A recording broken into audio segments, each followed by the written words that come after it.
We hope you enjoy this production from the Unitarian Universalist Church of Akron. If you would like more information about Unitarian Universalism or our community, please visit us at uuakron.org. The following recording is from the April 19th service titled Going Local, Growing Local, featuring speakers Karen Hoch, John and Tina Ughrin, and Reverend Tim Temerson. As we celebrate Earth Day and what it means to be a good steward of the earth, today's service will focus on the meaning and impact of eating, consuming, and living as locally as possible. The Ughrin family will share their experiences living locally and how their choices have enriched and impacted their lives. Karen Hoch will also discuss the UU Church of Akron's efforts to grow local through our community garden. Well, a few weeks ago, about a dozen of us gathered in our community garden to kick off the 2015 growing season. We prepped beds, planted cool weather seeds, and covered our newly planted beds with row covers. As I was digging and raking and listening to my knees crack as I knelt down at one of the beds, I began thinking about how our garden came into being and what it has come to mean to this congregation and to me. It's always best to start at the beginning, and the beginnings of our church or our garden goes all the way back to 2004, when the church's green team introduced the Green Sanctuary program to the congregation. Now, the official statement for Green Sanctuary is congregations and congregants working together to restore earth and renew spirit. For our congregation, led by our green team, as we satisfied the many requirements for certification, it meant things like better energy efficiency for our building, a paper recycling program, composting efforts, community outreach such as our highway cleanup endeavor, education through our yearly Green Fair, and much more. And it also meant the creation of what became known as the Children's Organic Garden for children of all ages. We were so proud of the tomatoes and the peppers we grew that first summer of 2010 in that little 10 by 10 foot box. But there were problems over there. There wasn't enough sun, there wasn't access to water, and a large portion of the congregation didn't really even know it was there. But with the adoption of the environmental portion of our strategic plan in 2012, we turned our attention to the west side of the building, where there was plenty of sun and, praise be, a water source. No more lugging hoses across the parking lot. We started with 4 raised beds and a partially finished fence. Today, our community garden boasts 12 raised beds, 2 cold frames, a potato bag. It's entirely enclosed, and it has 2 lovely, highly functioning access gates. So that's the how. Now as for the why. Well, what are we doing with this garden? First, we're helping to provide nutritious food to those in need by sharing our bounty. We supply seasonal crops to Food Justice Ministries' hot meal program. We provide food for the hungry within our own congregation via caring committees, Caring Cupboard, and we make weekly food donations during the season to support Good Samaritan Hunger Centers programs. Secondly, we're helping to save the earth. By growing food locally, we are reducing the use of fossil fuels and the resulting pollution that comes from the transport of food from all over the world to supermarkets. Did you know that if each one of us ate just 1 meal a week composed entirely of locally grown food, we could reduce oil consumption by over 1.1 million barrels a week. That's barrels, not gallons. And by growing our food locally, organically, without pesticides and herbicides, we are sparing the earth the burden of unnecessary air and water pollution.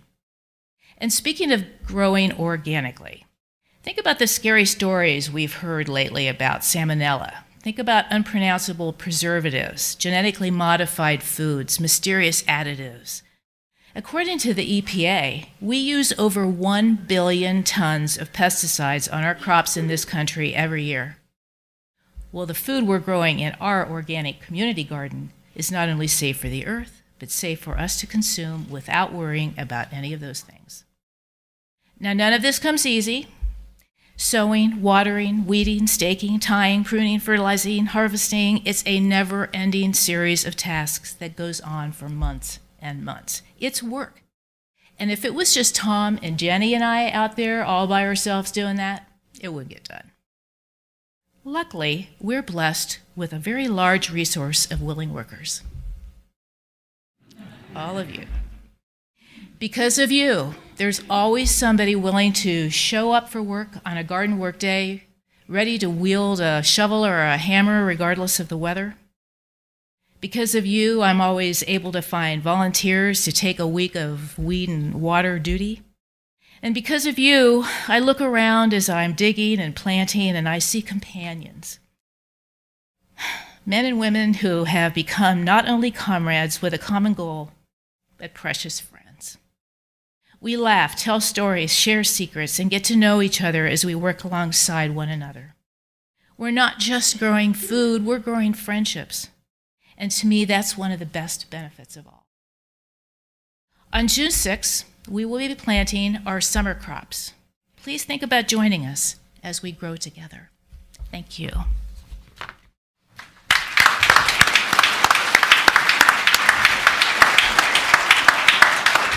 So look, it's great to welcome John and Tina. You guys all know the two of them. They're both very, very important and busy and active leaders here in the church.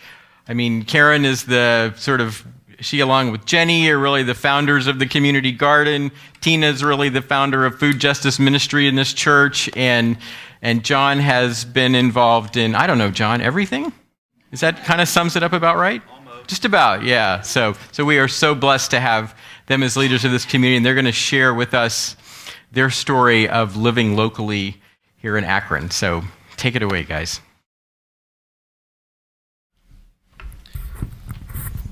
Good morning, everybody. Good morning. That's good. I like that enthusiasm. I'm going to try that. Okay. I want to start by saying that we cannot tell you how to live some perfectly local lifestyle. I don't even know what that is or would be, but we are fierce patriots of our neighborhood, so we're going to share some of the highlights of our story. About 8 years ago, we moved to Akron's North Hill neighborhood. We homeschooled our kids, and through that we met Laura Luster, Eric Williams, the Paps, and through them we discovered the UUCA, and we joined shortly after seeing the youth service that year. I understand many people joined shortly after seeing the youth service. I was very excited to have a yard again at that time and a chance to dig in the dirt.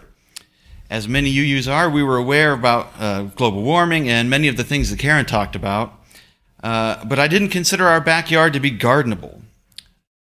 But I saw a tiny little raspberry twig for sale at the UUWA Mother's Day plant sale. And so I tossed a couple bucks in the jar and took it home. I figured raspberries are tough plants and I really hate mowing anyway. Planted outside our dining room window, the tiny little sprig of raspberry quickly became somewhat monstrous. Our daughter delighted in hanging out the window to retrieve berries.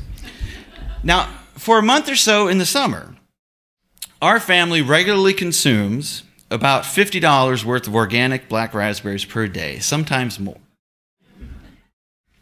For someone like me, who rather obviously loves food, the taste of an organic black raspberry picked at the peak of its rich, sugary flavor is a near religious experience. Now, my neighbors might have thought we were a little weird, but sharing some homemade jam quickly changed some minds. And one neighbor and I shared the purchase of some strawberry plants, and they spread eagerly and quickly became favorites as well.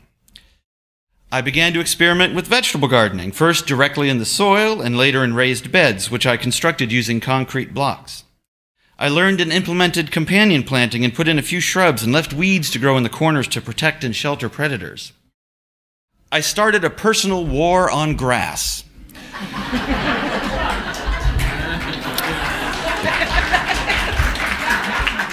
I've been more successful than the government's war on grass.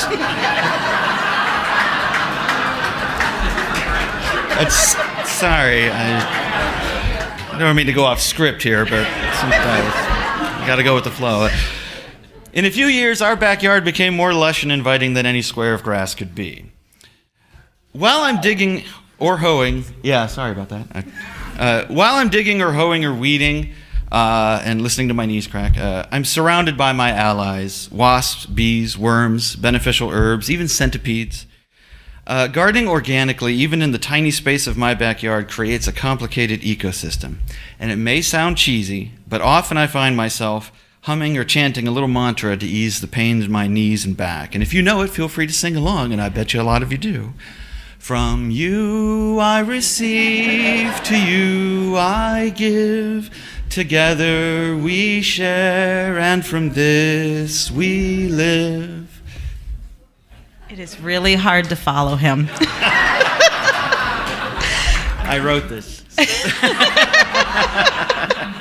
That'll help.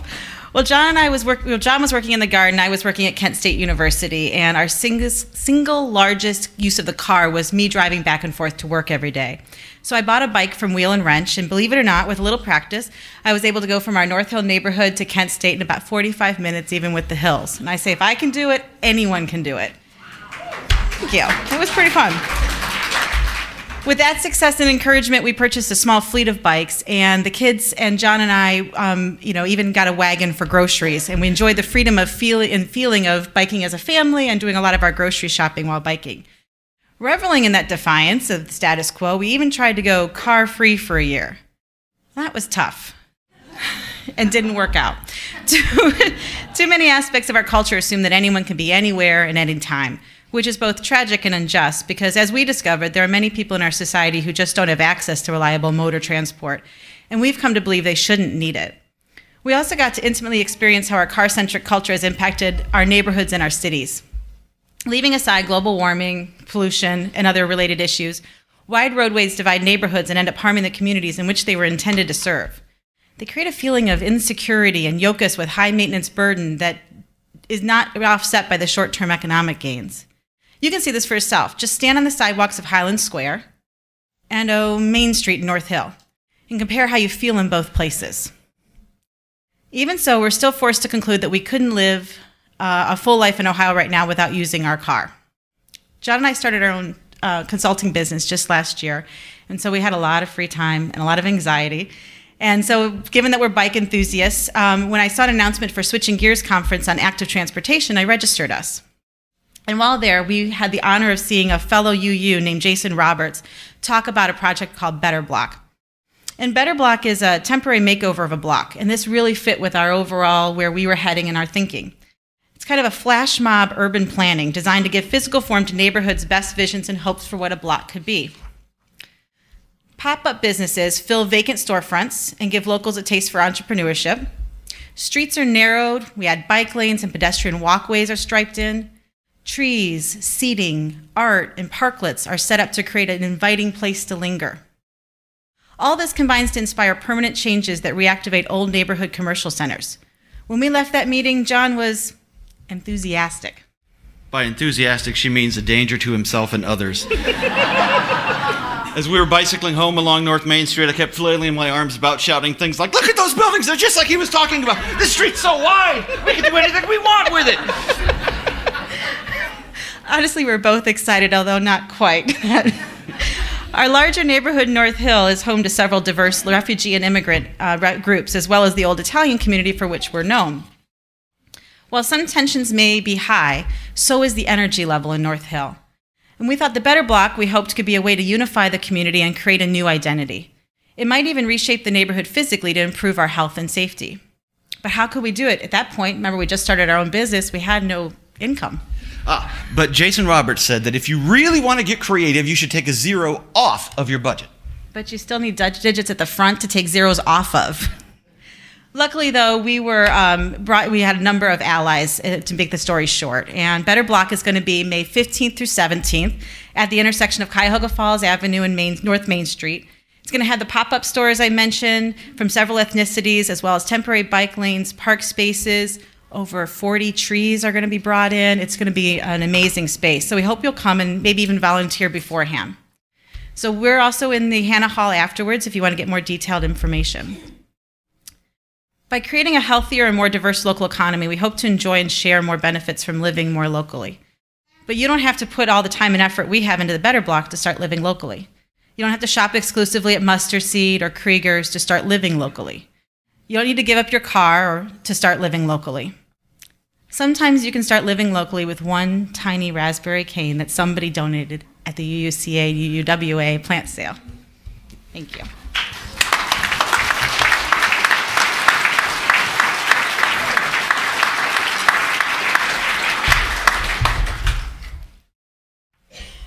Thanks, guys. Appreciate it so very much. Oops, there I am. Beautiful, beautiful words. Didn't read that part about the government's war on grass in your remarks ahead of time, John. Good stuff, though. Good stuff. You know, I have to say that every time as we begin to approach Earth Day and this service, I get kind of mixed emotions. It's not that I don't like celebrating the earth, or that I don't think caring for the earth and protecting and sustaining it are not important. They are vitally important. But for me, the mixed emotions every year come from thinking about and being reminded of just how much needs to be done, how big the problems are, and how small I feel compared to them. I mean, climate change, my gosh, it's so huge. My very unscientific mind can barely wrap itself around the complexity of the problem and the solutions. And most dauntingly, that question that I always try not to listen to comes into my head. Well, you know, what difference can I make, or one church make, with a small garden or a recycling program, or even embracing an alternative means of transportation? I mean, it just feels to me sometimes that the greenest person on earth would still not make a dent in the climate crisis. But then when I'm feeling at my cynical lowest and ready to kind of resign myself to the way things are, I remember, as you heard this morning, that it isn't about one person, that it's about a lot of people, and that none of us who begin to make these changes in our lives, try to find a way to live locally, none of us are doing this work alone. As you heard this morning, Tina and John and many of you in this congregation are part of a movement that is sweeping across our community and our country, a movement that is challenging and inspiring people to transform their relationship with the planet by living more locally. So when you or I take a small step to live, or maybe to eat that one local meal a week, we're taking that step with thousands, with hundreds of thousands, with millions of others. Making these changes in our lives is not about acting alone or singing a solo, which I promise I won't do. Rather, living and eating locally is about joining your voice and your life to an ever-growing choir, an ever-growing chorus of commitment and care for our world. So I hope that you will consider joining that choir today. I know many of you are already singing in that choir, but maybe there's something more you want to do, or maybe you haven't taken that first step. That's where I am. I'm really at the beginning of this journey. Maybe this is the day that you'll begin shopping at a local farmer's market on a Saturday, or perhaps join a community-supported agriculture cooperative or a CSA. Maybe you'll finally plant that small vegetable garden you've been thinking about doing for years. Or maybe get your feet wet by helping in our community garden. Or maybe you want to get more involved at the community level. Come to Better Block on May 15th through 17th. There's lots of wonderful information in the hall after the service. John and Tina, Karen, and Tom Crane. Where's Tom? There he is. Tom Crane. He's the green guy. And Tom will have a display up as well and be showing some slides. So stop by and talk to Tom as well. You know, whatever steps you take or choose to take, I hope that you will see that your actions are not in vain, or that they're not alone. Let this be the year that you take that first step, or that you go even deeper and wider with the things you are already doing. Add your life and your voice to that choir. You have companions and you have friends along the journey. Together, we can all make such a sweet harmony. So again, thanks. We thank you again and encourage you to seek us out at uuakron.org.